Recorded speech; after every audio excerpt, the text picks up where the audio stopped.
This podcast is for general information only. It is not intended as a substitute for general healthcare services. If you have medical conditions, you need to see your doctor. Use of this information is at the user's own risk. Welcome to FitRx with Dr. Greg Dennis. Join me as we challenge the standard sick model of healthcare. This is your source for everything health, wellness, prevention, fitness, biohacking, and more.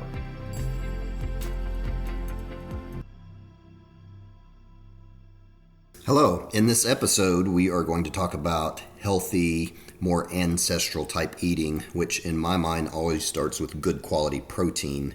And if you're like me, you're busy and that's just hard to go to the farmer's market and hard to find these things, which is why I started using ButcherBox, which is a monthly program where they send you these good quality grass-fed meats. And I'm mentioning this again now because for the next week, if you order, you will get a free turkey for the holidays, and this is a clean turkey with no antibiotics and other chemicals. And so check out their website. I will post a link in my show notes, and you will need that link to get the free turkey. So hope you enjoy the episode.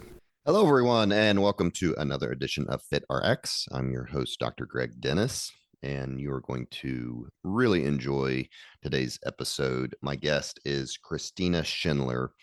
And if you remember, not all that long ago, I interviewed a Dr. Bill Schindler, who is the author of Eat Like a Human.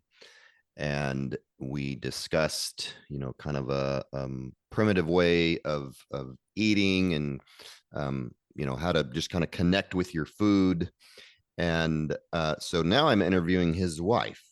And not only that, she is also the CEO of the Modern Stone Age Kitchen, which is their restaurant up there. She's the president of the Eastern Shore Food Lab, which is a nonprofit organization, which I'm sure we will talk about, and also the mom of 3 kids.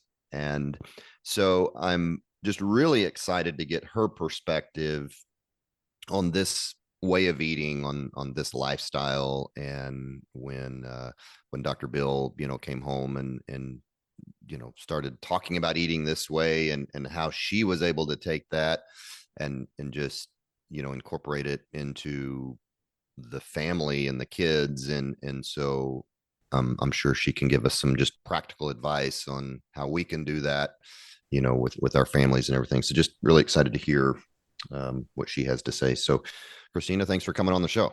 Thanks very much for having me, Greg. All right. Well, I guess first, so I will tell people, if they're listening to this, if they have not heard my interview with her husband, Dr. Bill, I would encourage you to go back and listen to that. It's titled Eat Like a Human, which is the name of his book.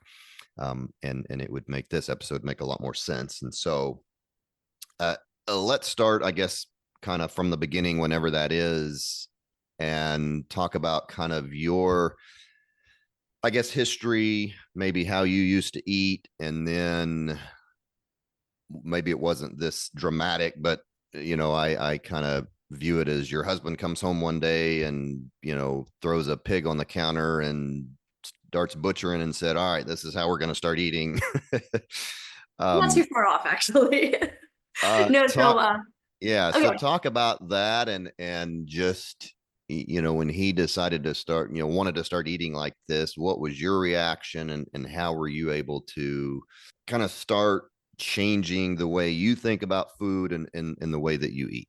Great. So I think it's very interesting to note, definitely go listen to Bill's episode first, because it'll put things into perspective. Because I know he probably dove deep into the anthropology and archaeology behind everything. So I lived that. But I think what's very important to note is I was actually a vegetarian when we were married, when we first got married, when we met. So he's like the great white hunter, and I was a vegetarian. I was for 15 years. So I stopped eating meat in 7th grade, and I actually didn't start eating meat again until after our first child, Brianna, was born. So I would have been 26 or so, which I think is a really interesting point to our whole evolution and story, because meat was not part of our family's diet in the beginning at all. And I just didn't like the blood. It wasn't an animal rights thing. It wasn't anything like that. I just didn't like the blood. And growing up, grew up in a wonderful home with my 2 parents and my brother, and my mom cooked every day. and there was a full-fledged meal on the table every day. Past, you had your meat, your starch, your veg, your carbs, your rolls, whatever it happened to be.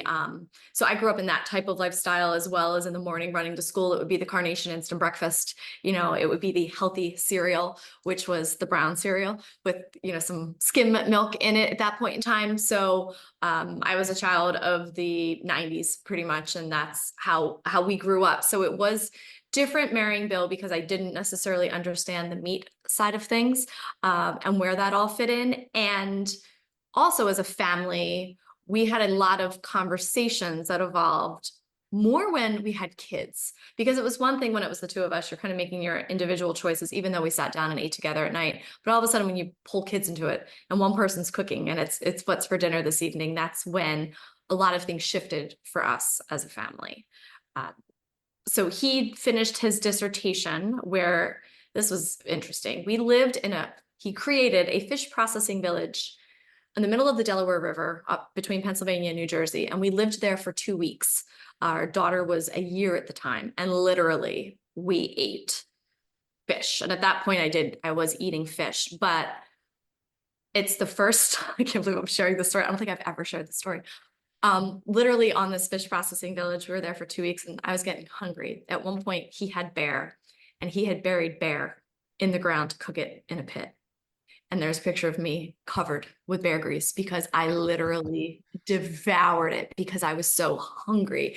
And I think that's kind of the beginning for me of just understanding that there was something that was missing in my own diet from my own health perspective. I was always thin. I always had energy, but I realized now I wasn't at optimal health. And we talk a lot about, people can look healthy being thin, but it doesn't mean you actually are nourished properly. And I definitely feel like for those late teens, early 20s, for me in my life, that's where I was until we made a switch as a family in the way that we ate. Okay. And so he started kind of pushing this more meat and stuff. And then I guess talk about that transition. I mean, were you a typical family and had, Cheerios in the pantry and, Pop-Tarts and whatever, and then just kind of slowly started eating more meat? How did that look? So take meat away at the beginning. I think a big change for us was milk and looking at what we were drinking milk wise. And our first, I think, main switch as a family is when we switched to raw milk. So pretty much our kids went from being nursed to raw milk. And we lived in New Jersey then when the kids were younger, and it's illegal in New Jersey. It's also illegal here in Maryland. And Bill would drive, when we were in Jersey, an hour and a half each way once a week to pick up at least 6 to 8 gallons of raw milk for the family. And that then he would turn into yogurt, kefir, and we would do a lot of kefir drinks in the morning. So I think kind of the first segue for us really wasn't getting into the meat side of things. It was more looking at the staples that we were eating on a daily basis, specifically milk, because gosh, those Go-Gurts, like those yogurt drinks, the kids just devour those. And when you start to look at all the junk that is hidden in them, it was how can we make those things healthy for our kids? So one thing that we specifically switched to was raw milk. And then when we moved to Maryland, the trip became over 2 hours in each direction, and he was driving to Pennsylvania to get raw milk. And what's funny is by that age, the kids were, 3, 5, 7 type thing, and old enough that they had friends over. And everybody would always talk about the kids, Dr. Bill's milk, because Dr. Bill's milk tasted like a milkshake. And the kids, the neighborhood kids, absolutely loved coming over to have raw milk because everybody was used to skim milk. So that was one of our first ways that we kind of transitioned as a family into more whole food that we were eating. But getting back to the cereal question, I can vividly remember standing in our kitchen in Jersey and having probably one of our biggest fights ever. And we don't fight. It's actually silly that this is about cereal, but it is. I was like, what cereal can I buy? I just want mom busy, working full time, trying to get the kids out the door. Just tell me a cereal because I will buy it that we can feed the kids. I'll put raw milk on it. I don't care, but it's got to be brown. I know we can even throw some raisins in it if that's better. And he was like, no, there's no cereal. And just tell me the cereal. And what we realized at that point in time, which was critical in our relationship, is we were having 2 totally different conversations. My conversation was, if I'm looking at the cereal aisle, tell me what I can buy. And his conversation was, you don't even go down that aisle. It's not even an option for breakfast. And for us, actually, as a couple, and I think this is huge for your audience, you need to make sure you're having the same conversation with your spouse, because it took us a bit to realize. I figured there was at least some type of healthy cereal, and in his mind, there wasn't. Mhm. So unfortunately, no, we don't have cereal in our house, and I do miss the convenience of a bowl of cereal. And it's funny though, that became a treat for the kids when they would go to their friends' houses to have a bowl of cereal. It's funny how treats change as your health choices change. Mhm. And so he started with raw milk, and then talk about just, I guess, kind of the evolution of that. I mean, what came next? And, eventually I know he was, butchering his own animals and all that. So how long did that kind of process take? So, I mean, he had our son out in the tree stand at 4 and would bring back a deer and take care of it. Didn't mean that I necessarily ate it, but it was in the house. We definitely ate a lot of chicken and things like that and try to get as free range as we can. And I think what's important to note for your audience too is we live in a neighborhood. We're in the country in Maryland, on the eastern shore of Maryland, but we don't homestead. We're not on 50 acres. We have sidewalks and neighbors and are doing the whole running to soccer practice and Girl Scouts and all those types of things. So that's how, we grew up. And I think that's very important to note because it's a different experience. So he would butcher a deer in the backyard, literally hang it from the playground. That was something for the HOA to, definitely we were the talk of some neighbors. I know. Everybody knew when it was goose season because they would pluck the geese in the backyard, and as much as they tried to put them in a bag, the feathers made it through the neighborhood. So everybody knew when the Schindlers were out hunting, and the feathers would make their ways through. But in terms of our evolution as a family, my husband Bill and Billy is our son. They would cook up the loins right away. I mean, Billy could butcher that deer, field dress it, come back, cut the loins out as it was hanging, and they would have them on the plate that night for dinner. It didn't mean the girls and I necessarily ate that. We might have a side of chicken or something like that. One other thing that is important in our evolution is Bill does all the cooking. I just do a great job cleaning, and that's how we kind of delegate tasks between husband and wife. So it wasn't an option that I was doing the cooking and he wanted to eat this way and was forcing me to cook this way, or something that I didn't know how or I needed to learn. He took the reins on it, and that definitely helped. And I think that definitely lessened any pressure points for us as a couple, because he was the one who was making dinner in the evening, and I made sure everything was, cleaned up and put in the dishwasher. So that worked out well.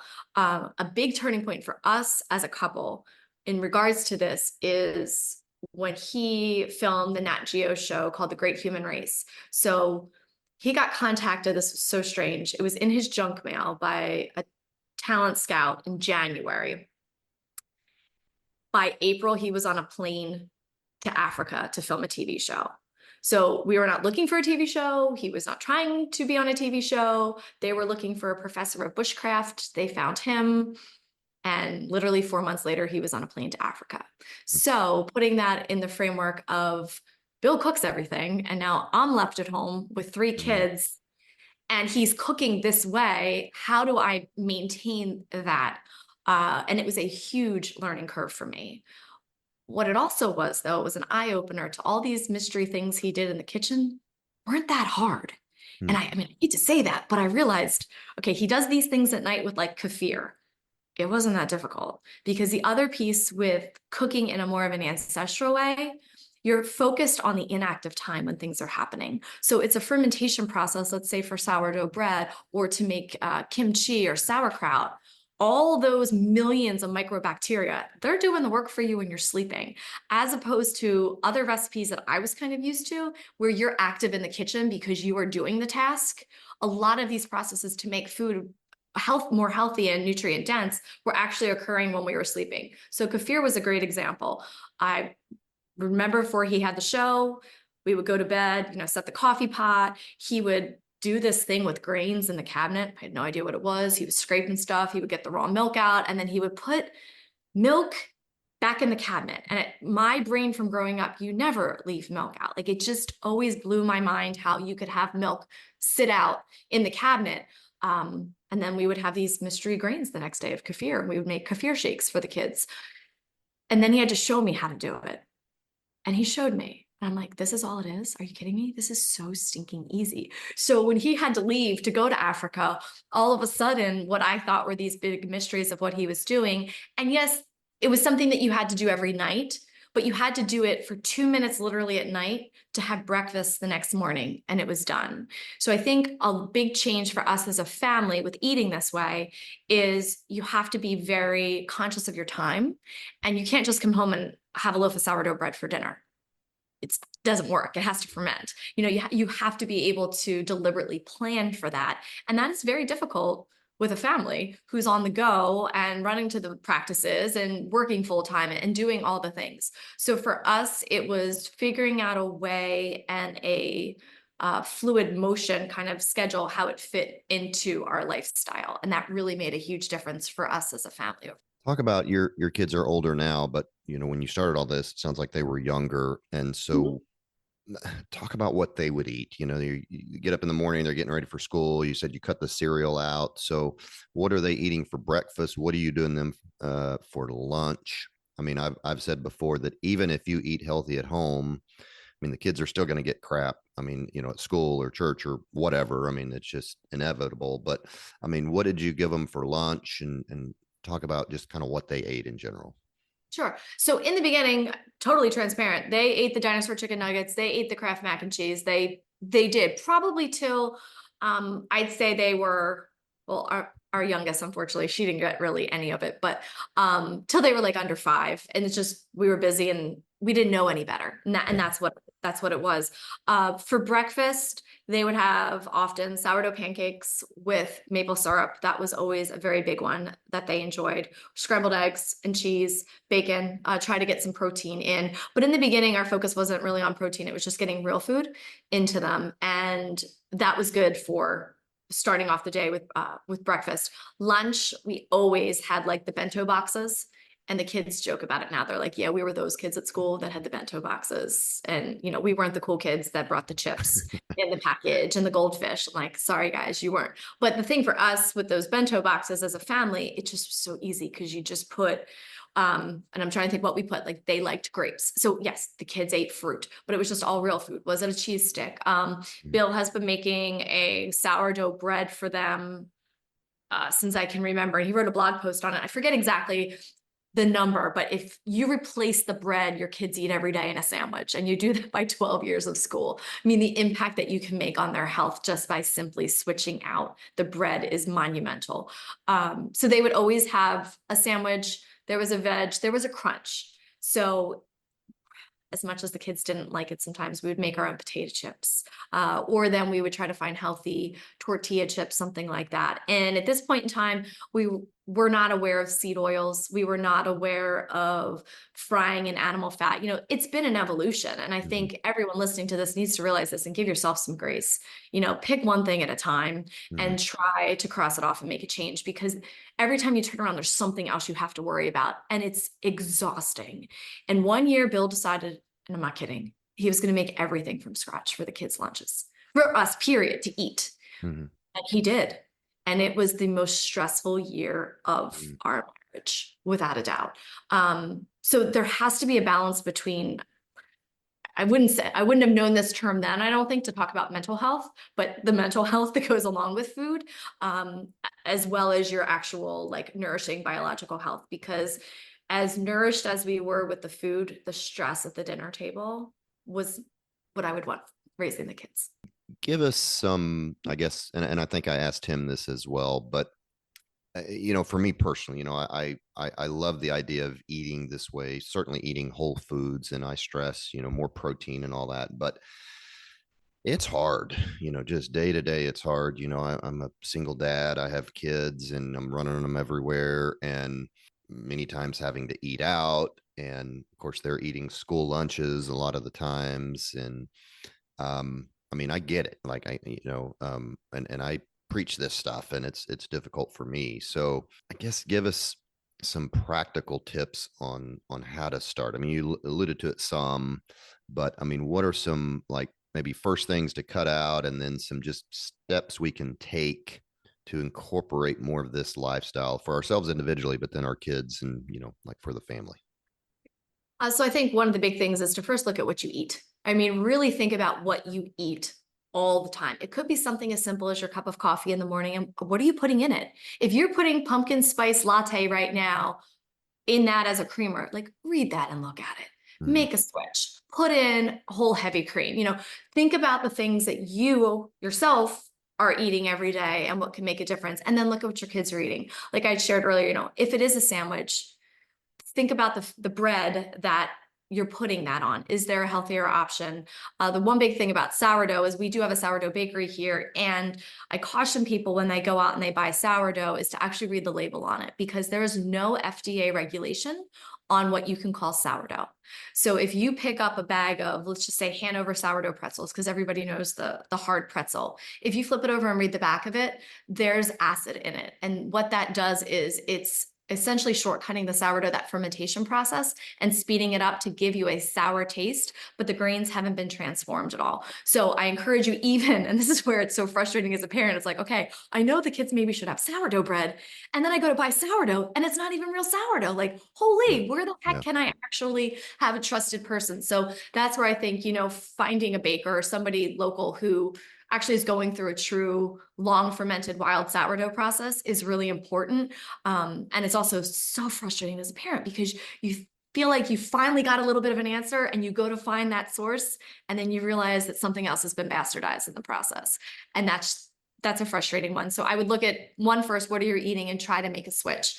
The other one is, I mean, clearly, I think it goes without saying, cutting out the dyes and the processed sugar as much as possible. Remember, you are in control of your grocery cart. What goes in there is completely up to you and your wallet and your paycheck.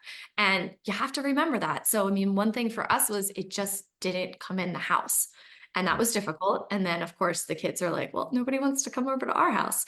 But kids wanted to come over to our house for different things. Like they wanted the milkshake of the raw milk, which is really funny. They also wanted Mr. Bill's sourdough pancakes. So the kids all slept over at our house because they realized that there's a drastic difference between the Bisquick pancakes versus the sourdough pancakes. So what we've seen actually, so now share with your audience, our kids, it's not all kids, are 21, 19, and 17. We became the house for sleepovers because their friends realized what real food tastes like. We ended up building a bread oven in our backyard that we would bake bread out of, but also pizzas. The kids come to our house for real pizza. They're like, nothing tastes like Mr. Bill's pizza. So part of it too is an education, I think, as our kids evolve and age, of what real food tastes like, as well as how it makes them feel.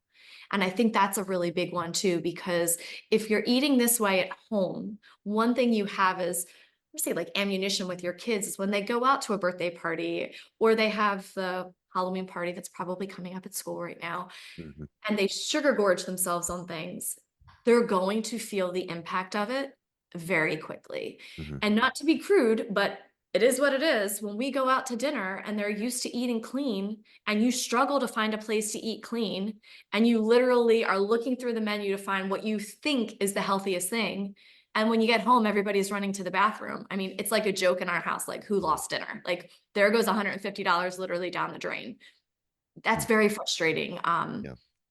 Very, very frustrating. So I'm assuming growing up, your kids, I mean, it sounds like, they were way healthier than most, but I mean, they probably still at Halloween, I mean, they would have their candy over at a friend's house. They would have a Dr. Pepper. I mean, did they do that? Oh yeah, they're kids, Yeah. absolutely. But I mean, a couple things that we realized is there has to be a balance between kind of this approach to life and living and health, and also being a kid and not being ostracized for different Mhm. things and being Yeah. socially acceptable. Um, because the kids are like, well, what do I do if I'm at a friend's house and they pull out soda? Can I just say that I want water? Sure. Or you know what? It's a special treat. You can have it. You're not going to drink a 2 liter, have half a glass. And I think part of that too is talking about moderation. Bill shares the story often, and I remember it vividly. Um, I was very proud. I made all the kids birthday cakes and everything from scratch for years. Now, did they have real sugar in it? Did they have icing and food dyes in it? Yeah, because I made them pretty. It was when Pinterest just started, right? I was very, very proud, Mhm. finding all those fun things. And there was one year he was eating ridiculously clean. He didn't have a piece of the kid's birthday cake. And he talks about that now, like, what the hell was wrong with me? Like, I didn't have a piece of my kid's birthday cake that you made. Like, that's a whole different level of health and nutrition, of orthorexia that is not healthy. So there needs to be that balance to be able to find. And one thing we've done with the kids with Halloween coming up, and we did with them, Halloween, come home, eat whatever you want. And it's really funny, like spread it out on the floor, trade for your favorites, eat whatever you want. And they maybe ate 5 pieces and then they felt like crap afterwards. Mhm. But it's like kind of get it out of your system, see the impact. And then we kept some of their favorites and they were allowed to have, a piece. Truly, it was a piece a night, I'm not going to lie. And then it disappeared and it got donated and that type of thing. And it just made its way out the door. But it is difficult when there's so many other pressures. The big one I found for us was the sports field. You get them out there finally doing an athletic competition of some sort. And then halftime, it's not oranges like when we were kids. Mhm. We've got juice boxes. Maybe they did oranges at halftime. It was halftime oranges with juice boxes, but then it was like an after game packaged carb sweet snack. Like there was Mhm. some kind of sweet reward that needed to be given. And that I felt like that was one sacred area of childhood, like the sports field, like just keep the sugar out. And now that has just gotten a little polluted as well, too. Mhm. How do your kids do now? They're older. You've got young adults and sounds like college Mhm. age. What I'm assuming that the older ones are away from the house. What's kind of their eating habits now? So our oldest, she's a junior at UVA, and she actually just texted us a picture the other night of just a steak on her plate that she was having steak for dinner. Her boyfriend happened to cook it, but she said, "I'm trying, Dad," because she's not a big red meat person. Yeah. But now she's at a point that she realizes the health benefits of the protein. And we are very high protein as a family, even though we own a restaurant with a sourdough bakery. We actually don't eat that many carbs anymore. We're very high protein. So she has done that. And what's been very interesting is the roommate situation, because it's one thing when, you're living at home in our pantry, but when you have to share a pantry with roommates, literally when we went shopping, we shopped the perimeter of the grocery store primarily for her. We brought it all in and her roommates had the pantries completely full of processed packaged food, Hmm. and Brianna's food went into the fridge and the freezer. And it's just been so eye-opening Hmm. from a shopping perspective, right? And just what that kitchen looks like. But she's also now seen it firsthand with other choices, that people are making as young adults. Now, does she go out and have a good time and enjoy? She's very good for doing research for us, trying to look at pastries, sourdough pastries. So that's her independent mission, is to check out all the pastry places for us for research. But it's also in moderation. And she has definitely realized that. A big change has been as soon as they can drive, they're totally out of your control. Like, Hmm. Right. there's only so much then because they can get it ourselves. Our son Billy is a freshman in college. He also plays lacrosse and soccer, so he's the kid who works out at least twice a day. Um, so his calorie intake is quite unique. He'll put away a lot of food. And he makes healthy decisions, like going to like for us eating out. I'm not sure. I'm sure you find this too. It's like, where if you got to get something quick and bring the kids to practice, where Hmm. do you go? For us, it's a Five Guys. We'll do a burger without the bun in a lettuce wrap. All of us will do that in a lettuce wrap. Billy will get the bun because he's just burning Hmm. through so many calories. He's not worried about the carbs that way. He makes good dietary choices, but I do know, as I've gone in his truck, that there's wrappers on the floor that were never in our house for the past 15 years. And I'm like, really, kid? But it's his money and he's also working out. So there's the element there. And then our youngest, Alyssa, for her making some of her choices, she's realizing like a big treat at this age is to go to Starbucks. So she likes these refreshers, but she's realized that the healthier option is to put water in it instead of the lemonade. And I think it's making some of those choices. I actually think that's the healthiest, because she's going with her friends. It's a social thing. She's still experiencing having a sweet treat, but she's swapped out something she knows is loaded with sugar with water, but she's still having that treat. And I think that is a healthy way. You're not doing it every day, but for her socially, that's a healthy way to be able to be a 17-year-old girl in today's world. Talk about, I keep asking about kind of practical tips, but you mentioned the raw milk and maybe, whole chickens and these kinds of things. Where can people even start to get that kind of stuff? Well, I think one of the big things is removing the chains from your food chain, literally. So if you have a farmer's market by you, going to know who your farmer is and getting it directly from the source, or you can ask them where they get things from. Because what I'm realizing now too is some things that we think are whole food have other elements to it that we're unaware of, because where are people sourcing those ingredients from? Like I Yeah. had shared about the sourdough, you need to ask some questions. And the only way you're going to be able to ask questions is if you actually go to the source. So of course, a farmer's market is going to be one of the best ways to do it. Know your butcher, know your baker, all those types of people. Another thing for us as a busy family with the kids growing up was figuring out what we could make that would last. So we could not make sourdough bread every week. It just wasn't feasible with our schedule, but we could freeze it. So we would make a big batch once a month of the sandwich bread. We would slice it, and we would slice it. You don't need a bread slicer. We actually from Kohl's would get like the deli slicer. I think it was $60. And literally we would slice the bread on the deli slicer. And then we bought those plastic like sandwich containers with the end that would snap on. And we would put those in the freezer. And when we would make the kids' lunches at night, we would pull out 2 pieces of frozen bread, put on homemade mayonnaise, put on whatever the lunch meat and the cheese was type thing, literally frozen bread, and put it in the fridge in their bento box wrapped up. It was totally thawed and ready to go for lunch the next day. Like that was a huge game saver for us from a time perspective. And then they were getting the healthy food. Another big one we would do is fermented carrots. How many people out there, they cut their carrots for their kids every morning and they stick it in, their lunch. Mhm. And even if you do it at the beginning of the week and you cut your carrots for the whole week, about Thursday and Friday, those things are really funky and your kids are not eating them. Mhm. But if you ferment the carrots on Sunday night, actually, if you ferment the carrots Friday night, it gives you enough time Monday that they're ready and they're going to last the entire week, and you're going to maximize the nutrients in them. And the kids really like the extra kind of tartness of the carrots. So our kids always had fermented carrots in their lunch, and their friends would fight over, the fermented Mhm. carrots, which is a funny one. So I think sometimes packing the lunch can be a complete and total time suck and drain and just exhausting. It's like, I gotta pack the kids' lunch. So if Mhm. you could preempt some of those things and do it ahead of time and have it last longer so the kids actually eat it, that really helps as well too. Mhm. Um, and this is more kind of a personal question, because one of the things I struggle with is sides. Meat for me is pretty easy. Yeah. I can cook steak, chicken, whatever, and I'm thinking more like dinners here and stuff. But I feel like if I just eat meat or maybe a little bit of a salad with it or whatever, I don't get filled up. And so give us some idea of sides to go along with the meat. You said y'all don't really eat, your big protein family eat a lot of meat, but I mean, what are some maybe sides that your kids enjoy, that you guys enjoy, that's just, kind of more filling?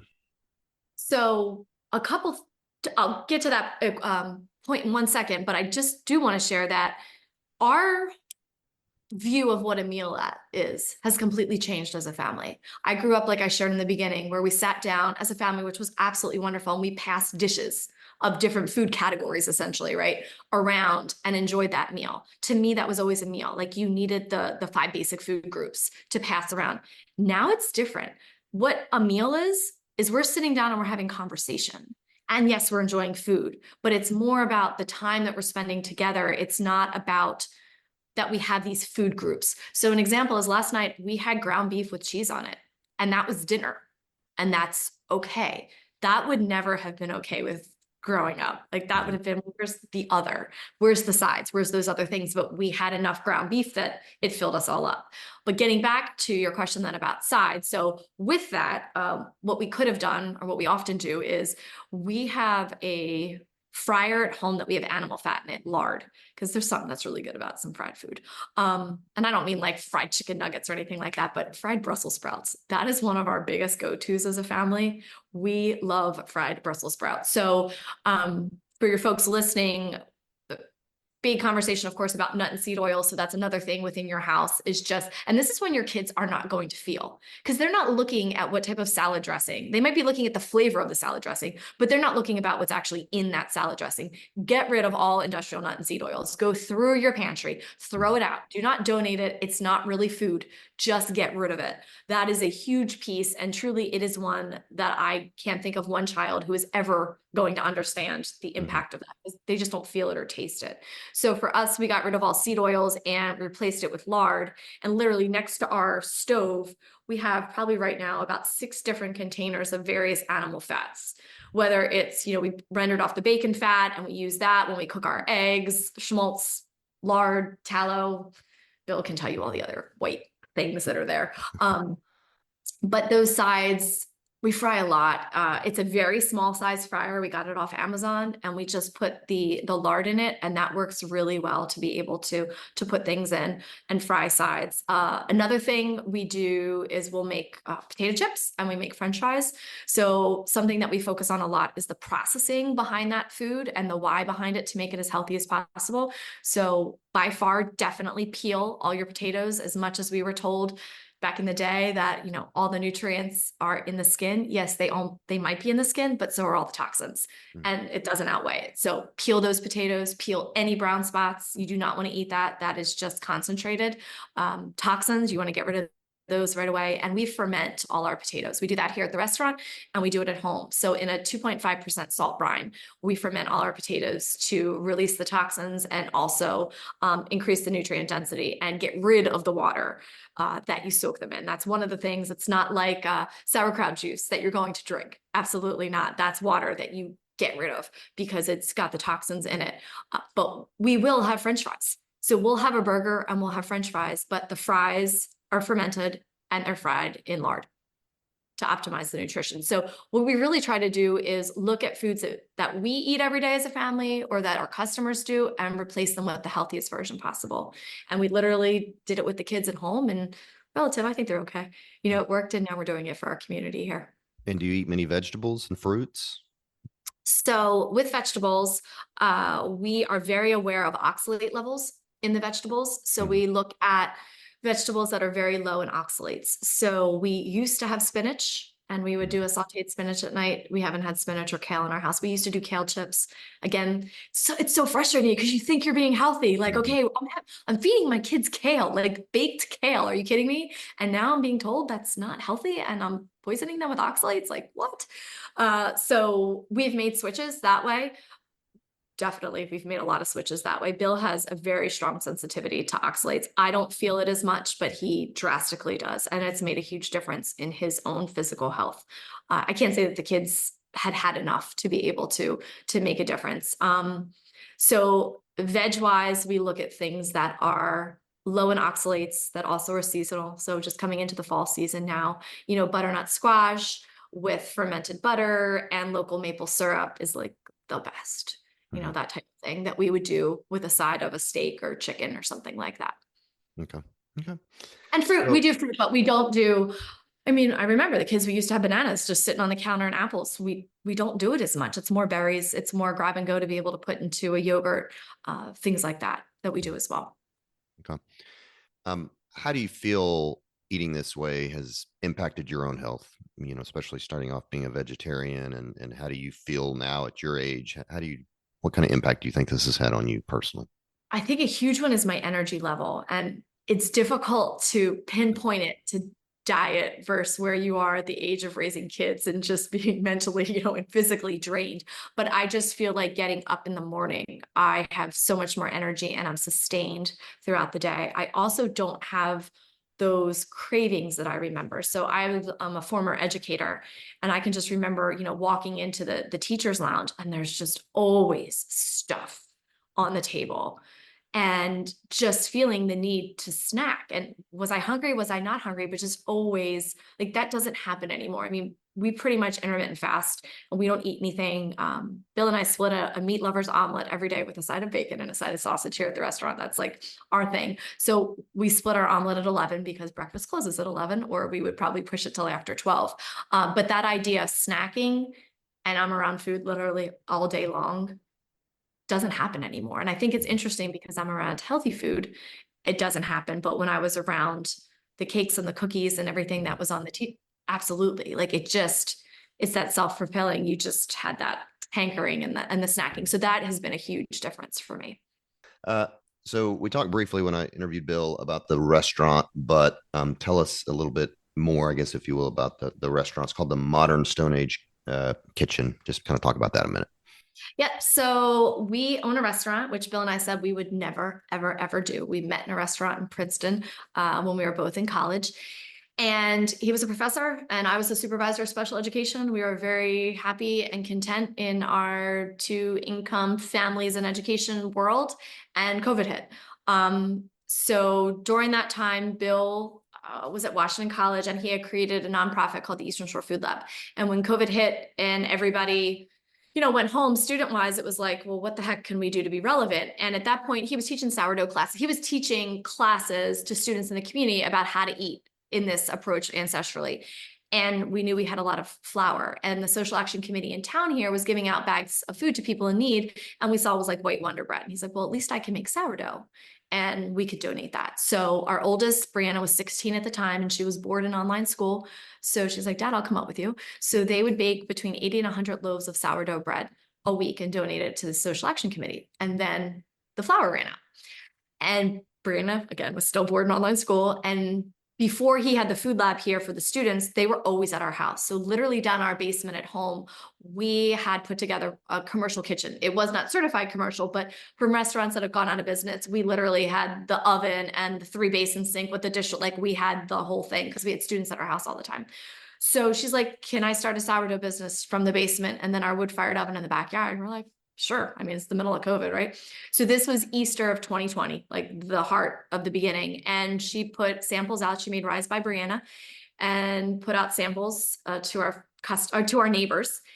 And it was Easter of 2020, and she got 8 orders the first week. And we did deliveries on the Saturday, and she had her permit, so we would drive. And then Facebook word of mouth at that point in time, it took off and literally exploded, took off. We got in a farmer's market. Bill's book sold. I left my job July 1 then as a supervisor of special education to focus on this because we talked about, okay, maybe this is going to go somewhere. Like maybe there's a need. Like we see the community is literally hungry for real food. Let's see what happens.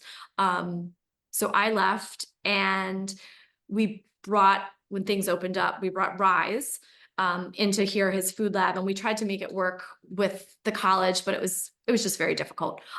So we took a huge gamble as a family, and Bill left his tenure track position the following July. And then since then, we are so much more than bread. So literally his book, Eat Like a Human, is what we've built the restaurant on. It is our Bible, essentially. And there's 75 recipes in that book. Gosh knows how many recipes we have now. But literally the entire sourdough chapter 4, is what we do in the bakery. It is the heart of everything here. So we have slowly evolved into putting that book into practice. So we have a full sourdough bakery. And I'm sitting on the second floor right now in our nonprofit. Downstairs, we have 25 employees. So in 3 years, we went from our house and our 16-year-old daughter starting a business to 25 employees. We have a bed and breakfast next door. We have a resident internship program. We run another building behind us with a market. We bring in all local milk. We turn that into cheese. So we bring in all raw ingredients and we transform that in the healthiest ways possible. So literally what I shared at the beginning of this that we did as a family and that we were making, yogurt in our house and everything, we now do it for the community. So we bring in like 100 gallons of milk a week. It's not raw because in Maryland we can't have raw milk, but we transform that into all our cheese for our pizza. We do sourdough pizzas on Friday. We have sandwiches all throughout the week, local eggs. We fry in lard. We don't use any industrial nut or seed oils. We don't use any refined sweeteners. All our grains go through a sourdough process. So whether it's a chocolate chip cookie or whether it's a croissant or a loaf of bread, everything goes through a wild fermentation sourdough process.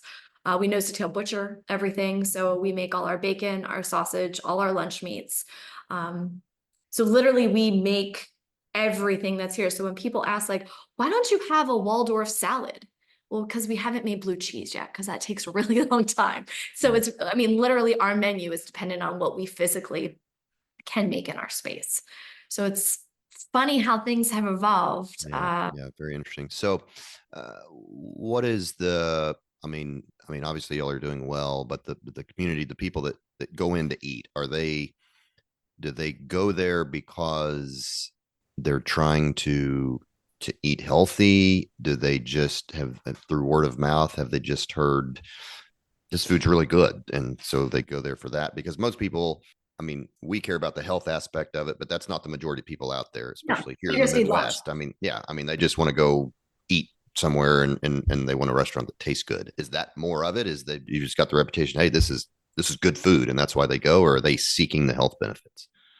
We are now at a point that people are literally taking trips to come here to eat, and they're staying. They're having multiple meals with us. They're grocery shopping with us. They're having the entire experience, and then they're going home, and then we're shipping them food afterwards. Um, people are people like in town. First it was just another option for lunch, which was great, and then we had to educate the people on the why behind it. We do have people who are visiting that randomly, will come in, and again, they're just looking for breakfast or lunch, and they don't necessarily understand the why behind it. We've had a lot of people who will take a bite of a sandwich, they're like, wow, this is what roast beef is supposed to taste like, Hmm. yeah, when it's real, like this is what real food is.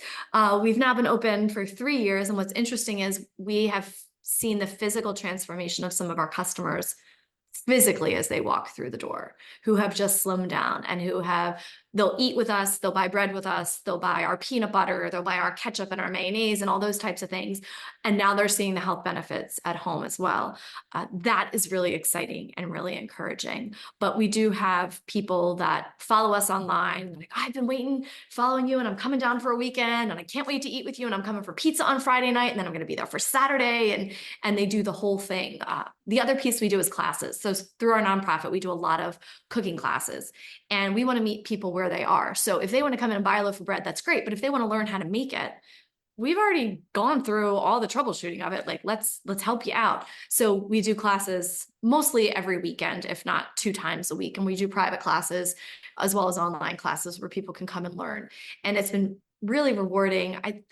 Out of the hundreds of people, I know of 7 people right now that have never bought a loaf of store-bought bread after they took one of our sourdough classes, which I know that doesn't sound like a huge number at all, but in the grand scheme of people being busy, that's humongous, because they've made a commitment. They wanted to come, they wanted to learn, they learned how, and now they've never had to buy bread. Other people we have, they've learned, but they get how busy it is. They can't do it all the time. So they'll supplement by buying a loaf from us and then, making it maybe on a long weekend type thing. But to have people, and there's only people that have shared that they are so proud to come in and be like, hey, I'm sorry, I've kind of impacted like my sale at the end here for you. I'm not buying any bread, but I'm going to buy those croissants because I haven't figured that one out yet, how to do sourdough croissants. So Yeah. it's nice to see. Very cool. So you've mentioned it. Talk, I guess, a little bit more about the nonprofit Eastern Shore Food Lab. So you talked So a little bit that about what is you our do. research and education arm. So in terms of research, we were just in the Republic of Georgia this summer doing research on traditional cheeseways in Georgia, as well as a bread called a cacio e pepe that they make. It's kind of like their version of a pizza. It's the bread cheese combination they do in the Republic of Georgia, as well as fermented wine. So Georgia is where wine originated. So it was very fun research to do. But the nice thing is we go out, we do this research, and then we come back and we put it into play in a traditional modern sense. So one thing, we have a full liquor license here, but we only have certain types of alcohol, and we will only serve certain alcohol. So when it comes to wine, we import Georgian wine now because it's naturally fermented in the ground in a corvée, and get these numbers right. In the US, you can have 74 additives into a bottle of wine that do not have to be on the label. And in Europe, I think it's like 55 or something like that. This is all wild, naturally fermented wine. And I'm not sure about you if you drink wine or anything, but Bill and I enjoy a glass of red wine in the evening. And we were realizing we were getting headaches. Like, it's the good old catch, like, oh, we're getting old, I guess we can't drink wine anymore. Well, we're getting old, but also it's all the stuff that's put into it.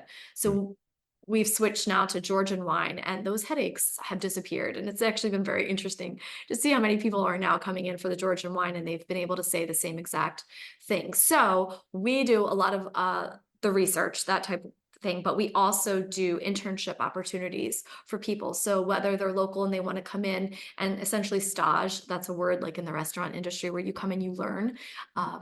And kind of are an employee, and you learn all the elements. But we also do residential. So we have people who fly in and will stay with us for extended periods of time, and we create a customized program for them for whatever they want to learn. So as I shared, we do all the pieces, from butchering to cheese making to fermented dairy to sourdough bread to fermented vegetables. literally every food category we hit on, so they can create a customized program for what they want to do. And we just had someone from Oklahoma, Hmm. and she actually got engaged when she was out here, which her boyfriend came out, which I just think speaks to the experience out here, that it was such a special place for her that he would propose, Right. in our Yeah. cute little town. So Yeah. Yeah. we have those pieces as well, where we put people up and then give them room and board, and they get Yeah. to create a customized program. Very nice. Tell me, because I don't know if I listed this when I interviewed Bill, but how can people find out more about the nonprofit? So it's very timely because we are in the middle of streamlining everything. So it's all going to fall under the umbrella of Modern Stone Age. And that it'll be the Modern Stone Age Food Lab now, the Modern Stone Age Kitchen, and those types of things. It's the website is not completely unveiled yet. So in the meantime, you can go to Eat Like a Human to get all the educational information. And that's also the name of Bill's book. If you order the book there, you can get an autographed copy as opposed to good old, Amazon. And he also does narrate it on Audible. So that's nice too, to be able to hear the actual author narrating his own book, and all the recipes are in there as well. And then modernstoneagekitchen.com is the restaurant. And there's information on there because we ship our non-refrigerated products now all over the country. So if somebody does need some sourdough bread, we're your go-to for that one as well. Yeah. Yeah. And of course, you can follow us on social at Modern Stone Age Kitchen, at Dr. Bill Schindler, and at EAS Food Lab for Eastern Shore Food Lab. But we will be streamlining those things shortly. Well, very good. That's a lot of information, and always just very kind of motivating for me. I mean, I do pretty good, but there's definitely areas that I can clean up, and definitely for my kids, and that's where I'm more interested, is how to incorporate this, at least somewhat, this kind of lifestyle, for my kids, and that's just where I find all the challenges. It's just difficult in today's world. Going back to the kids, oh, it definitely is. It's a never ending battle. I remember there was a phase, and I'm going to call it a phase because it was, I think I get it right, Jessica Seinfeld, Jerry Seinfeld's wife. I think that was her Mhm. name. Do you remember she came out with it was a cookbook for kids. I can still see the cover of it. It was kind of pink, and it was all about the idea of hiding these foods in food. So like Mhm. pureeing up the spinach and then adding it to the brownie mix. And we went down that bandwagon for a bit and tried to do that.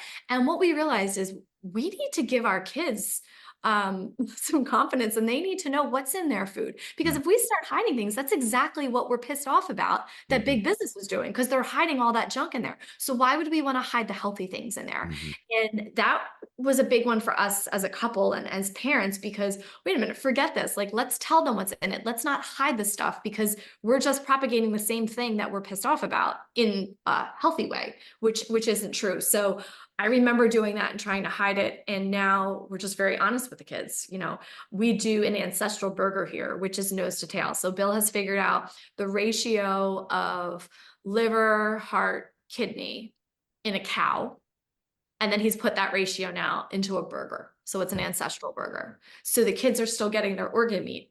I'll be honest, we don't talk about it. Like, it's not a conversation at the dinner table. It's just we're Mhm. having burgers tonight. Mhm.